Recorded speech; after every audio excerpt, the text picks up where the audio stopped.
Gender and disability issues. What are gender issues? These are difficulties that women and men experience due to cultural biases, emanating from societal beliefs, attitudes, values, roles, and characteristics attributed to women and men. Let's go to gender and disability issues. So let's start first with gender issues lang.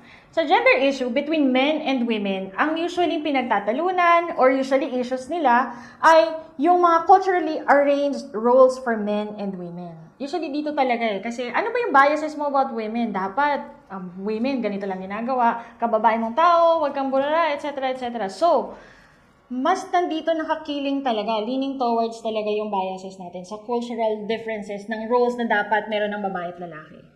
Pero, pag pinag-usapan natin yung disability issues, hindi lang yung gender nila ang pag-uusapan natin dito. At meron pang ibang issues na papasok na related naman sa kanilang disability. So, let's start discussing one by one.